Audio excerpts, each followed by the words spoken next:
दिल्ली दौरे पर मुख्यमंत्री पुष्कर सिंह धामी ऊर्जा मंत्री से मुलाकात कर प्रदेश की योजनाओं की करेंगे चर्चा। 21 तारीख को उद्योगपतियों से निवेश को लेकर करेंगे बैठक।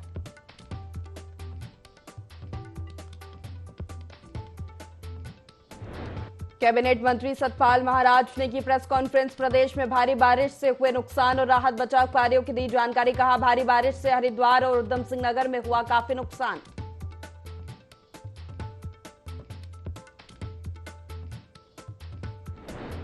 दून समेत 8 जिलों में बारिश का yellow alert. Badrinath national highway पे जोशी मठ के पास हुआ बाधित। कटिंग के दौरान हाईवे पर आए बड़े बोल्डर।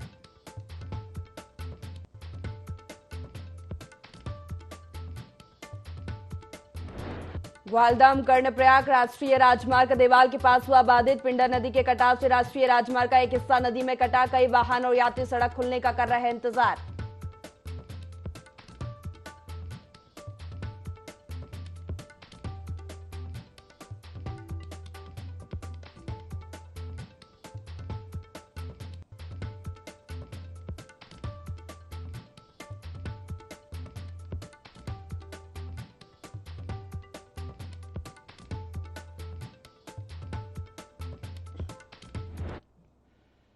नमस्कार, बहुत स्वागत है आपका। देवभूमि लाइव देख रहे हैं आप। मैं हूं आपके साथ प्रचिता शर्मा। बुलेटिन की शुरुआत में सबसे पहले आपको दिल्ली से तस्वीरें दिखाते हैं जहां सीएम पुष्कर सिंह धामी लाइव है। उत्तराखंड सदन में सीएम धामी की press conference. Global investor summit के बारे में वार्ता कर रहे हैं।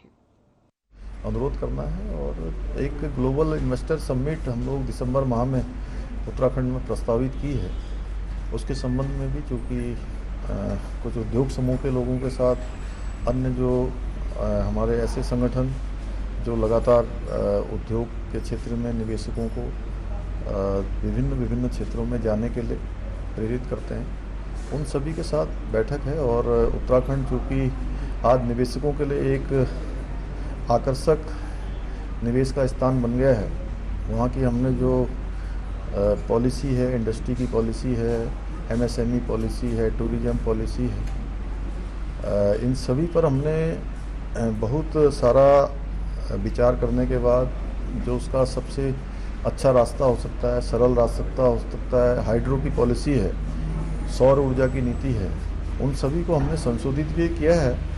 और जो उद्योग समूह के लोग हैं उनके साथ बात करने के बाद उनके जो सुझाव थे, उन सुझावों को भी अमल में लाए हैं। देहरादून में हमने इसकी बैठक की है, सभी के सुझाव लिए हैं, यहाँ भी करेंगे, उसके बाद देश के अन्य स्थानों पर भी करेंगे। सर, करीब 2.5 लाख करोड़ आपने लक्ष्य निर्धारित किया है ग्लोबल इन्वेस्टर समिट में निवेश को लेकर। कौन सी प्रमुख कंपनियां हैं जो उत्तराखंड में निवेश को लेकर इच्छुक हैं? अभी तक क्योंकि पहले से भी जो है लगभग 22,000 करोड़ के हमारे पास प्रस्ताव भी आ चुके हैं जिनकी ग्राउंडिंग होनी है, लेकिन इस बार हमने बड़ा लक्ष्य रखा है और 2.5 लाख करोड़ के एमओयू और लेकिन उससे पहले इस बार ये जरूर किया है कि जो ग्राउंडिंग है वो ग्राउंडिंग हमारी जब हमारा मुख्य कार्यक्रम होगा इन्वेस्टर ग्लोबल समिट में, जब हम सभी को बुलाएंगे, सब लोगों के साथ बात करेंगे, सबको आमंत्रित करेंगे, तो उससे पहले ग्राउंडिंग निश्चित कर लेंगे और उसका एक बड़ा लक्ष्य हमने रखा है। और जिस प्रकार के अभी तक हमको लोगों के द्वारा प्रस्ताव आए हैं, उससे लगता है कि बड़ी संख्या में और बड़े उद्योग समूह उत्तराखंड आना चाहते हैं। सर, दिल्ली आए हैं, क्या कुछ उद्योगपतियों की मुलाकात का भी कुछ प्रोग्राम है? हाँ, उनसे भी मिलेंगे, उनसे सबसे साथ वार्ता करेंगे और उद्योग समूह के जो बड़े यहाँ संगठन चलते हैं उन संगठनों से भी वार्ता करेंगे। सर, बागेश्वर उपचुनाव चल रहा है, क्या लग रहा है क्योंकि कांग्रेस जो है, आप लोग कह रहे हैं आईटी प्रत्याशी लाए हैं, क्या स्थिति लग रही है? कांग्रेस अपनी जीत के दावे कर रही है। देखिए, बागेश्वर का चुनाव चूँकि वहाँ से एक ऐसा चुनाव है जो असमय ही आ गया और चंदन रामदास जी जो वहाँ से 4 बार से लगातार वहाँ की जनता के आशीर्वाद से वहाँ काम करते रहे हैं, वहाँ की सेवा करते रहे हैं और उस क्षेत्र के दास बनकर उन्होंने हमेशा सेवा की है। उनका एक अपना व्यक्तित्व था, उन्होंने बहुत सारे कामों को वहाँ धरातल पर उतारा और बहुत सारे काम भविष्य के लिए प्रस्तावित किए थे। उन सभी को हम लोगों ने जो भी काम उनके समय के प्रस्तावित थे, उन सभी कामों पर स्वीकृतियाँ भी प्रदान की हैं, कामों को आगे भी बढ़ाया है। तो सरकार बागेश्वर क्षेत्र को प्राथमिकता में लेकर उनकी धर्मपत्नी चुनाव के मैदान में पार्वती दास जो एक बहुत ही सज्जन महिला हैं और उन्होंने भी संकल्प लिया है कि अपने उनके पति स्वर्गीय चंदन रामदास जी ने जो काम शुरू किए थे उन कामों को आगे बढ़ाएंगे और वहाँ की जनता का भी सीधे सीधे मैं कहूँ कि एक उनसे जिस प्रकार का लगाव था, जिस प्रकार की आत्मीयता थी, जो उनके काम थे, उनको बढ़ाने के लिए मैं नामांकन में वहाँ गया था और हजारों हजार लोगों ने नामांकन में भाग लिया। अनेकों लोग दूसरी पार्टियों से भारतीय जनता पार्टी में शामिल हो रहे हैं, इसलिए मुकाबले जैसी कोई चीज़ नहीं है, क्योंकि लोग विकास के लिए, बागेश्वर के विकास के लिए, उत्तराखंड के विकास के लिए भारतीय जनता पार्टी को वोट देंगे। और जितने भी चुनाव हुए सभी चुनावों में जनता ने हमको आशीर्वाद दिया है, इस चुनाव में भी बड़ी जीत हमारी होगी। सर, अंतिम सवाल है, उत्तराखंड आपदा से ग्रसित है, तमाम नुकसान हुआ, क्या केंद्र सरकार के विभिन्न विभागों से कुछ मदद का अनुरोध करेगा? साथ ही अतिक्रमण विरोधी अभियान चल रहा था जो ठंडा पड़ गया है, पिछले दिनों आपने निर्देश भी दिया अफसरों से, क्या वो फिर से शुरू होगा?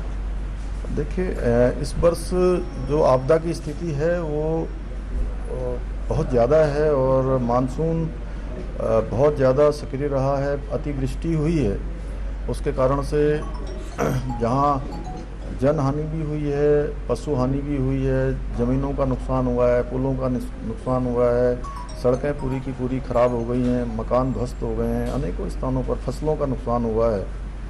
तो केंद्र से हम लोगों ने अनुरोध किया था, केंद्र की टीम वहाँ आई है, वो सारा आकलन कर रही है और अभी तो ये है कि चूँकि आपदा जितनी आ गई है उसको रोका तो नहीं जा सकता था, लेकिन उसके असर को कैसे कम कर पाएँ इस पर हम लोग लगातार काम कर रहे हैं। जो प्रभावित आपदा से लोग हैं उनके बीच में जाकर उनके लिए सामान्य स्थिति कैसे बने उस पर काम हो रहा है। सर, राहुल गांधी अमेठी से चुनाव लड़ सकते हैं जैसा कि उत्तर प्रदेश के उनके प्रदेश अध्यक्ष ने कल कहा है। वो पिछली बार भी चुनाव अमेठी से लड़े थे और उसका परिणाम देखा था, इसलिए मैं समझता हूँ कि अब वो ऐसी गलती नहीं करेंगे। धन्यवाद। रुक कर लेते खबरों का। मुख्यमंत्री पुष्कर सिंह धामी हरिद्वार पहुंचे, जहां उन्होंने नेपाल के आदिचंद्र योगी से मुलाकात की। इस बीच उन्होंने महायज्ञ के आयोजन स्थल का निरीक्षण भी किया। इस दौरान पतंजलि योगपीठ के महामंत्री आचार्य बालकृष्ण भी मौजूद रहे। आपको बता दें, नेपाल की ओम आदि आध्यात्मिक संस्था द्वारा हरिद्वार के पेड़ी में 2 दिवसीय महायज्ञ अनुष्ठान का आयोजन होने जा रहा है, जिसमें भारत और नेपाल के सैकड़ों श्रद्धालु शामिल होंगे। चंद्र योगी जी जो केवल 12 साल के हैं शरीर से, जो जिनकी बाणी नहीं है और हमारे से अलग शरीर है, दिव्यांग, उनका अलग प्रकृति का शरीर है, जिनका शरीर नहीं चलता है, केवल लेखनी से अपना अभिव्यक्ति देते हैं, तो उनके द्वारा सत्संकल्पित 18 यज्ञ इस साल में हो रहे हैं महायज्ञ। ये 14वीं कड़ी है। इसका नाम है ओमकारेश्वर आध्यात्मिक महायज्ञ महानुष्ठान, जो नेपाल और भारत के कई तीर्थ स्थानों में, कई सिद्ध क्षेत्रों में, कई हिमालय पे यज्ञ होने के बाद अब यहाँ पावन हरिद्वार की गंगा तट पर ये उन्हीं के सत्संकल्प पे यज्ञ हो रहा है।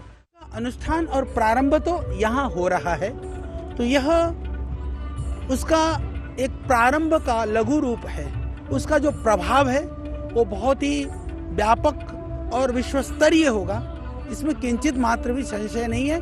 और इसका जो परिणाम है आने वाला समय पर पूरे मानव के लिए, प्राणी मात्र के लिए और हमारे देश के लिए कल्याणकारी होगा, लाभकारी होगा और मानव जीवन को सुखद बनाने वाला होगा। हाँ, सीएम साहब भी हमारे पूज्य महाराज जी से, गुरु जी से मिले और उनको भी बड़ा आनंद की अनुभूति हुई है, उनको बहुत अच्छा लगा है।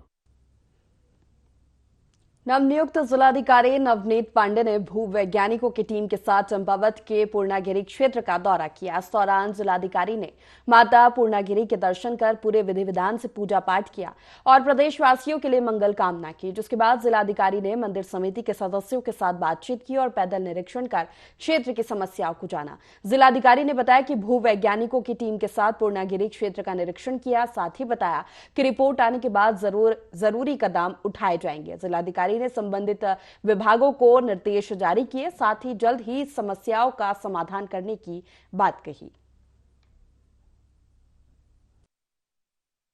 तो तत्कालिक जो है हमारे साथ भूविज्ञानी भी थे, तो एक तो जो आपने बताया कटौचे में जो भूदशा हो रहा है, तो उसका आज वो भूविज्ञानी निरीक्षण कर रहे हैं। शीघ्र ही हमारे पास रिपोर्ट आ जाएगी, जो भी वो सुझाव देंगे हम उसको एग्जीक्यूट करेंगे।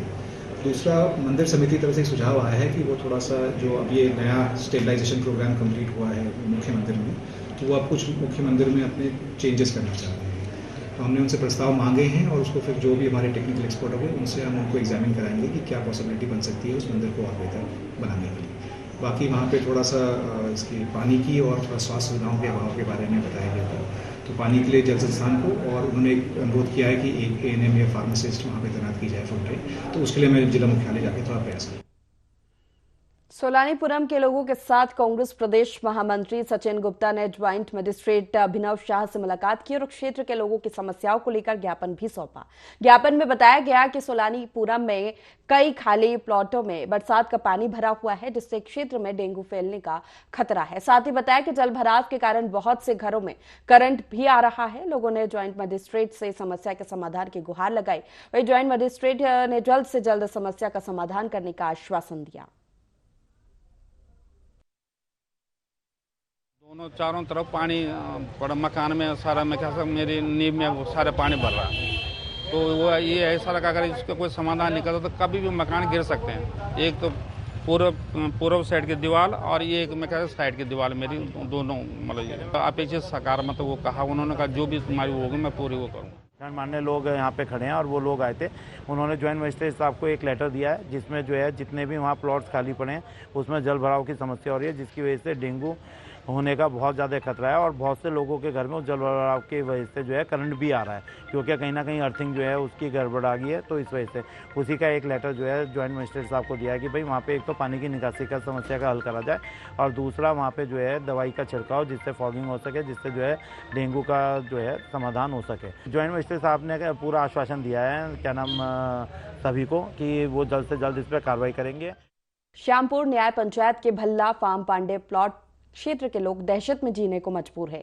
दरअसल भारी बारिश के कारण नदी नाले उफान पर है, जिसकी वजह से घरों की नींव खोखली हो चुकी है। घर में रहने वाले लोगों को डर सता रहा है कि कब घर गिर जाए। वहीं क्षेत्रवासियों ने शासन प्रशासन पर आरोप लगाते हुए नारेबाजी की और कहा कि शासन और प्रशासन का कोई भी व्यक्ति क्षेत्र में सुध लेने नहीं आया है। अगर बड़ी घटना घटती है तो इसकी जिम्मेदारी प्रशासन की होगी।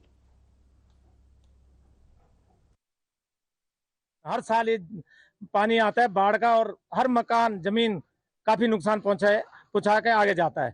और इस बार तो इतना बुरा हाल है कि सबके मकान ढह गए और जमीनें भी कट गई, लेकिन शासन प्रशासन के नाम पे आज तक अभी तक यहाँ कोई नहीं आया। हमने मंत्री जी से बात बताया जनता के माध्यम से कि भाई हमारी भी सुन लो, लेकिन आज तक कोई यहाँ नहीं आया। तो मेरी अपील है आपसे कि हमारी जनता की आवाज को, जो यहाँ इतने दोनों तरफ से उधर सोंग नदी है, इधर बंगाला नाला है, पूरा ये क्षेत्र बाढ़ क्षेत्र है और इतना नुकसान हो रहा है कि पर साल अब इस टाइम लोग रात यहाँ से सब उठ के और ऊपर सड़क में रहने के लिए मजबूर हो गए। रात भर यहाँ इतना पानी आया आज भी और 13 अगस्त को भी कि यहाँ लोगों का रहना दुर्लभ हो। हरिद्वार में आयुर्वेदिक विश्वविद्यालय के कर्मचारी अपनी विभिन्न मांगों को लेकर आंदोलन पर है। दरअसल सभी कर्मचारी 4 मांगों को लेकर आंदोलन कर रहे हैं। कर्मचारियों की पहली मांग वेतन बढ़ाने को लेकर है, वहीं दूसरी मांग गोल्डन कार्ड को लेकर है, तीसरी मांग नर्सिंग कर्मचारियों को लेकर है। इसी के साथ चौथी मांग चतुर्थ श्रेणी कर्मचारियों की पदोन्नति को लेकर है। इन सब मांगों को लेकर कर्मचारी आंदोलन कर रहे। कर्मचारियों ने कहा कि अगर हमारी मांगे पूरी नहीं की जाती है तो वे उग्र आंदोलन के साथ तालाबंदी करेंगे। 4 मुख्य मांगे हैं। पहला तो हमारा है वेतन हमारा समय पे नहीं आता है। वेतन हमारा 2 महीने 3 महीने बाद आता है और फिर जिसकी वजह से हम सबको बहुत समस्याएं हो जाती हैं। हम स्वास्थ्य विभाग से संबंधित हैं, हमारा ही गोल्डन कार्ड नहीं बना है। कितनी जो है दुख की बात है, कितने शर्म की बात है, ये हमारा गोल्डन कार्ड बना दिया जाए। तो हम प्रशासन से और शासन से कहते हैं कि जल्द से जल्द इनका 4600 करने की कृपा करें। अभी हम उनसे अनुरोध कर रहे हैं।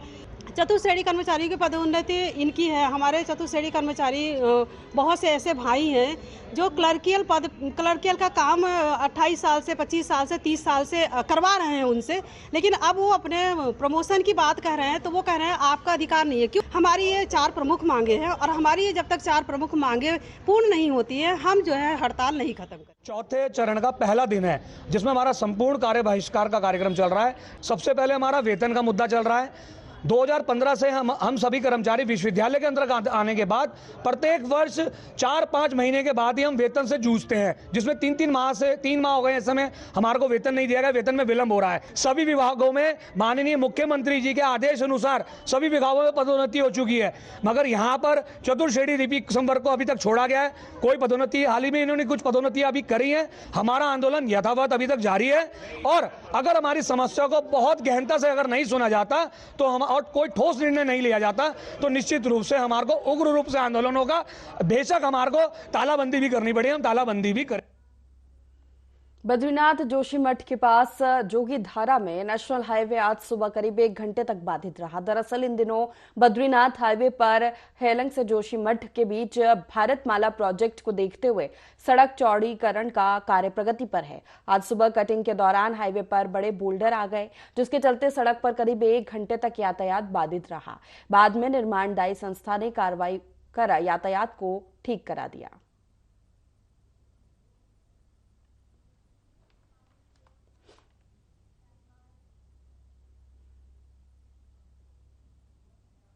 लोहाघाट में देवदार के सूखे हुए पेड़ लोगों के मकानों के लिए खतरा बन रहे हैं, जिन्हें सहयोग से सावधानी पूर्वक कटवाया जा रहा है। लोहाघाट रेंज के रेंजर दीप जोशी ने बताया कि नगर में देवदार के सूखे हुए पेड़ों से लोगों के घरों को खतरा पैदा हो रहा था, जिन्हें विभाग के द्वारा चिन्हित किया गया और वन निगम के सहयोग से सावधानी पूर्वक पेड़ों को कटवाया जा रहा है। उन्होंने बताया कि इस बार 40 देवदार के पेड़ मकानों के लिए खतरा बने हुए हैं। नगर पालिका परिषद अंतर्गत सूखे पड़े आवासीय भवनों के संयुक्त रूप से निरीक्षण किया गया तथा उनको चिन्हित कर वनविभाग द्वारा उनका छपान कर दिया गया है और लॉट बनाकर उसको वन निगम को हस्तांतरित कर दिया गया है। हाँ, उसमें वन विभाग निगम द्वारा जो है क्यू टूरिस्ट डेस्टिनेशन और जलाशय गुलरभुज में पर्यटकों के लिए पैरासेलिंग बोट का शुभारंभ क्षेत्रीय विधायक और पूर्व कैबिनेट मंत्री अरविंद पांडे ने किया है। बता दें कि टिहरी के बाद बोट जलाशय गुलरभुज उत्तराखंड का दूसरा डेस्टिनेशन बन गया है, जहां पैरासेलिंग का संचालन शुरू किया गया है। इसके साथ ही पर्यटक speed boat, jet ski, donut boat, water scooter के साथ ही पैरासेलिंग बोट का आनंद उठा सकेंगे। कुछ ही दिनों में उत्तराखंड के गुलरभुज में गोवा जैसा नजारा देखने को मिलेगा। वहीं विधायक अरविंद पांडे ने कहा कि 13 न्यू टूरिस्ट डेस्टिनेशन योजना के तहत गुलरभुज ने सबसे तेज प्रगति की है। टिहरी एडवेंचर की ओर से पैरासेलिंग बोट के संचालन से साहसिक पर्यटन को बढ़ावा मिलेगा। जो चीज़ गोवा में यहाँ से सैकड़ों किलोमीटर दूर जाकर लोगों को मिलती थी, आज हमारे क्षेत्र के अंदर गुलरभुज दिनेशपुर क्षेत्र के अंदर आपको जो है ये सुविधा मिल रही है और निश्चित रूप से इस क्षेत्र का और यहाँ के लोकल पर्यटकों का निश्चित रूप से उनके लिए एक सौगात है जो हमारे माननीय मंत्री जी ने दी है। इस गुलरभुज जलाशय को हिंदुस्तान का प्रमुख पर्यटन केंद्र बनाना है। इस कड़ी में वाटर स्पोर्ट्स की कई गतिविधियाँ चालू हुई। सड़क की कनेक्टिविटी का प्रस्ताव शासन में है। बहुत ही कुछ दिनों में वो सैंक्शन हो जाएगा तो रोड की कनेक्टिविटी समाप्त हो जाएगी। आज लोगों की मांग थी, पर्यटकों की मांग थी कि पैरासेलिंग शायद गोवा के अलावा कहीं नहीं है और उस पैरासेलिंग गतिविधियों को भी हमने शासन से स्वीकृति लेने में हमको सफलता मिली है। मैं अपने मुख्यमंत्री जी का, अपने पर्यटन मंत्री जी का, मैं और पूरी सरकार का मैं धन्यवाद देना चाहूँगा कि हमारे प्रस्ताव को उन्होंने स्वीकृति दी है। आज पैरासेलिंग ऐसी गतिविधि का आज यहाँ उद्घाटन है। मैं क्षेत्रवासियों को समस्त सबको शुभकामना देता हूँ।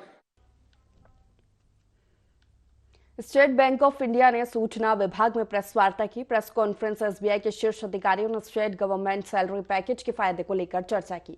उन्होंने बताया कि एसबीआई का state government salary package account कई तरह के फीचर्स से जुड़ा है। इसे जीरो बैलेंस अकाउंट के साथ आसानी से खोला जा सकता है। वही इसके फायदे सरकारी, गैर सरकारी कर्मचारी सभी के लिए अलग अलग रखे गए। इसमें state government salary package account अप्राकृतिक मौत, दुर्घटनाओं से हुई मौत से मिलने वाले क्लेम के साथ साथ कई फीचर्स को शामिल किया गया है। एसबीआई में सैलरी अकाउंट मैपिंग के बाद ये सारे फायदे मिलेंगे। प्रेस कॉन्फ्रेंस में सूचना विभाग से जुड़े कई आला अधिकारी मौजूद रहे।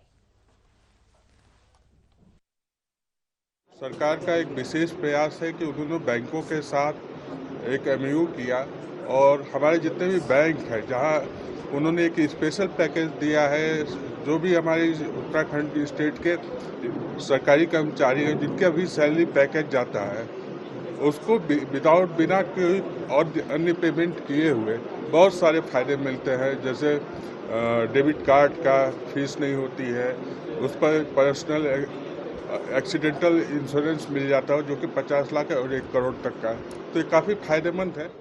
जैसा हम लोगों ने मीटिंग के दौरान अपने ग्राहकों को बताया कि सैलरी पैकेज एक अकाउंट है जिसमें कि सैलरी कस्टमर की जिनकी आ रही है उनको बहुत प्रकार की सुविधाएं मिलती हैं। कई बार की हमें ये ज्ञात नहीं होता है कि हमारे सैलरी वाले अकाउंट के साथ साथ इन ढंग की सुविधाएं हैं। जैसे लॉकर में कंसेशन है, एक्सीडेंटल इंश्योरेंस हमें मिलता है, RTGS NEFT के चार्जेस हमें नहीं लगते हैं, लोन प्रोसेसिंग में हमें फ़ायदा होता है उनके चार्जेस में, इंटरेस्ट रेट में।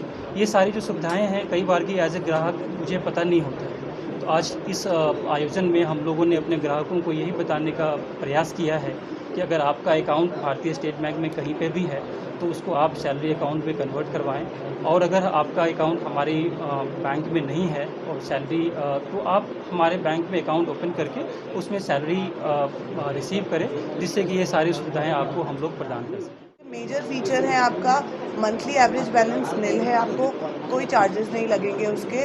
ATM कार्ड आप जो लेते हैं अपने अकाउंट में उसके भी कोई चार्जेस नहीं है, उसकी कोई एनुअल मेंटेनेंस फीस भी नहीं है। आप कहीं से भी कितने भी बार ट्रांजैक्शन किसी भी ATM से कर सकते हैं। जो फोरमोस्ट इम्पॉर्टेंट फीचर है वो है इसका पर्सनल एक्सीडेंट इंश्योरेंस। हम 30 से 50 लाख का आपको पर्सनल एक्सीडेंट इंश्योरेंस देते हैं। एयर एक्सीडेंट इंश्योरेंस है 1 करोड़ का। जो एक फैसिलिटी है जो हम सिर्फ हमारा बैंक प्रोवाइड करता है वो है ऑटो स्वीप फैसिलिटी। आपका जितना भी रनिंग बैलेंस है, सेविंग बैलेंस है, आप उस पर FD के बैलेंस का लाभ उठा सकते हैं। और इसी के साथ देवभूमि लाइव में फिलहाल इतना ही। लगातार खबरों के लिए देखते रहिए IND 24। नमस्कार।